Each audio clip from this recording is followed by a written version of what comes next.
Narito ang pinakabagong balita tungkol sa kontrobersyang kinakasangkutan ni Senadora Amy Marcos at Vice Presidente Inday Sara Duterte.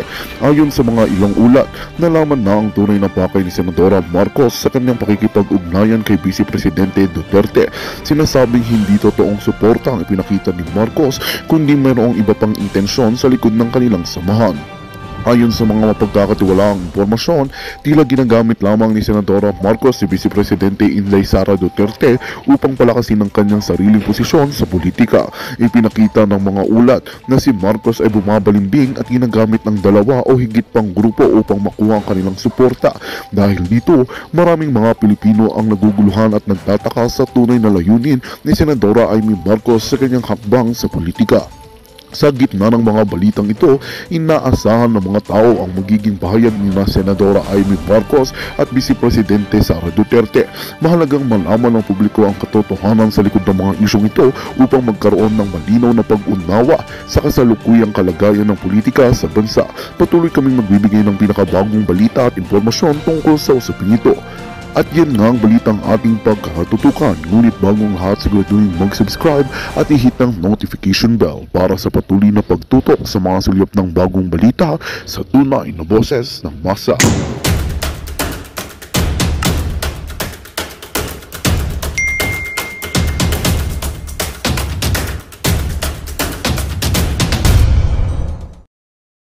Suporta ni Senator Amy sa mga Duterte.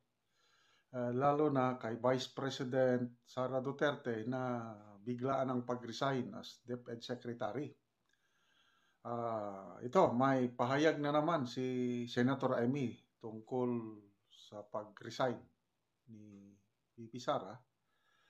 So ang tanong, dapat pa bang pagkatiwalaan ng mga Duterte si Senator Amy? And then sa mga DDS, ano sa tingin nyo? Maaasahan pa ba natin ang suporta ni Senator Amy sa mga Duterte ngayon na talagang tuluyan ng nabuwag ang Uniteam? So yun po ang pag-usapan natin.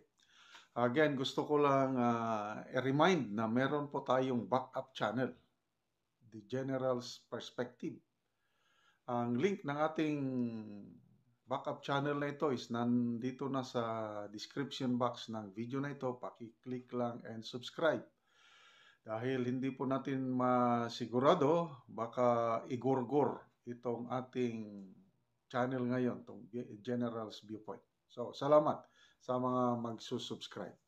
Okay, sige, for the second time, nagpahayag ulit si Senator Amy tungkol sa kanyang suporta kuno kay VP Sara. Pakinggan natin sandali ang kanyang pronouncement. Senator Amy Marcos is again declaring her solid support for Vice President Sara Duterte, who recently quit all her cabinet duties under the administration of President Bongbong Marcos. In an ambush interview on Monday, June 24, the senator says she will support Duterte no matter what happens. Ulit-ulit lang naman na ano man ang mangyari, ang aking paniniwala at pagmamahal para kay VP Sara ay mananatili. Anumang laban, anumang hakbang, anumang hinaharap, ako'y kasama niya. On June 19, the Presidential Communications Office announced that Duterte resigned as a member of the Marcos Cabinet, Department of Education Chief, and Vice Chairperson of the National Task Force to End Local Communist Armed Conflict. Malacanang said Duterte did not indicate her reasons for resigning and that President Marcos has accepted her resignation. In a subsequent press briefing, Duterte explained that her resignation was not a sign of weakness, but a sign of compassion for teachers and students. Reported cracks in the unit team, which was formed by Marcos and Duterte, as well as in the relationship of the two families, became apparent early this year when former President Rodrigo Duterte criticized his successor. The Vice President's brother and Davao City Mayor Sebastian Duterte likewise challenged Marcos to step down as the nation's top leader if he did not have love for his country. The tension between the two camps grew further after former President Duterte accused incumbent President Marcos of being a drug addict. But President Marcos clapped back, noting Duterte's dependence on fentanyl must be affecting the former president by now. So ito, pangalawang statement niya na ito eh. Noong kare-resign pa lang ni VP Sara, sabi na siya na all out daw, hindi magbabago ang suporta niya kay VP Sara. So ito, sa isang ambush interview, inulit na naman niya. So, suporta siya kay VP Sara. So, in what way kaya nasusuporta siya? Kasi ito, puros salita pa lang. Alam nyo na, yung kasabihan na blood is thicker than water. So, ano sa tingin nyo? Maaasahan ba natin si Senator Amy pag nagkagipitan na? Paki-comment naman, ano? Kasi nakikita ko pa talagang iinit pa ang sigalot between Marcos camp and Duterte camp. Sa ngayon, hindi pa masyadong makabuelo si VP Sara. Hindi pa yan nagsasalita. Sinasabi niya friendly pa rin siya with the Marcos admin. Kaya lang, dahil nandyan pa siya hanggang July 19 pa. After July 19, ano sa tingin niyo mangyari? Lalo na ngayon, iniimbitahan na siya ng maisog rallies. Ano sa tingin niyo? Darating ba ang panahon na ang VP Sara, siya na ang mangulo, siya na ang isa sa mga main speakers sa maisog rally? Nako, pag nagkataon yan talagang ibubuhos na ng VP Sara ang kanyang pagkontra. Maraming nagbabanggaan na paninindigan ng PBBM admin at saka si VP Sara mismo. Diyan na lang sa West Philippine Sea, makikita nyo yan. Nung hindi pa siya nag-resign, ayun, ang batikos kay VP Sara, bakit daw siya tahimik? Hintayin nyo lang na tuluyan na siyang mawala sa administrasyong ito. Diyan nyo makikita kung sino talaga ang Agila ng Norte. Magsasalita at magsasalita yan. Okay? So, yung kay Pastor Apollo Quiboloy, hindi niya yan itong latest na raid, nagsalita na siya, although very mild yung kanyang pagsasalita. Watch out pag dating ng panahon. Okay, balikan natin si Senator Amy. Ano ang prueba? Ano yung klarong ebidensya na talagang susuporta siya sa mga Duterte? Sa ngayon kasi puro salita i-comment ko paano niya mapapatunayan na nasa likod siya ng mga Duterte at hindi siya papanig doon sa kanyang kapatid pag nagkagipitan na. To me, number one, mag-join siya sa maisog rally. Ano sa tingin niyo? Magsalita dalawa sila, Magsalita si VP Sara, magsalita si Senator Amy sa mga maisog rally at diretsahan kung ano yung pagsasalita ni na Mayor Baste, Attorney Vic, Attorney Chong, Attorney Vic, sino pang isang attorney? Attorney Roque. Kung ganyan ang gagawin ni VP Sara at Senator Amy, nako, ang laking epekto niyan, di ba? But it remains to be seen kung yan ba ang gagawin ni Senator Amy para mapatunayan na sa Duterte siya talaga. So ano pa yung mga concrete examples, yung action na magpapatunay na itong si Senator Amy is para sa taong bayan. Yun, magsalita siya tungkol sa kanyang nalalaman sa pulburon issue. Marami ang nag-expect na anytime soon, ilalabas na ang pinakahihintay ng lahat na pulburon pictures and videos.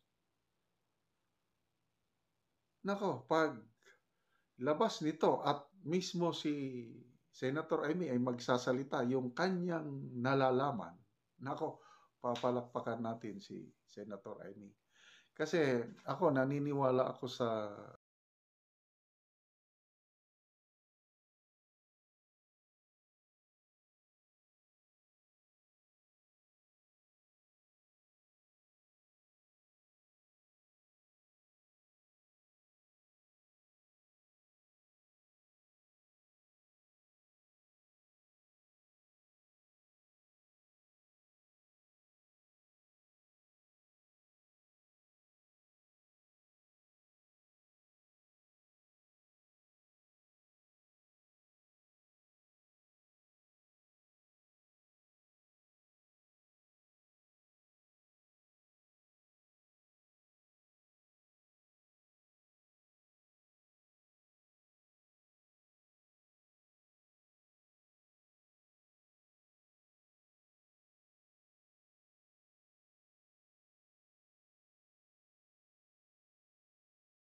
Sa mga pangyayaring ngayong araw, ang pag-uulat nito ay nagtatapos na. Naway nagbigay ito ng karagdagang kaalaman at pag-unawa sa mga pangyayari sa ating lipunan. Patuloy tayong maging bahagi at mapanuri sa mga susunod na kaganapan. Maraming salamat sa inyong pagkikinig at pagtangkilik sa aming balita. Hanggang sa susunod na pagkakataon, ito ang Bangon Pinas, nagbabalita para sa inyo.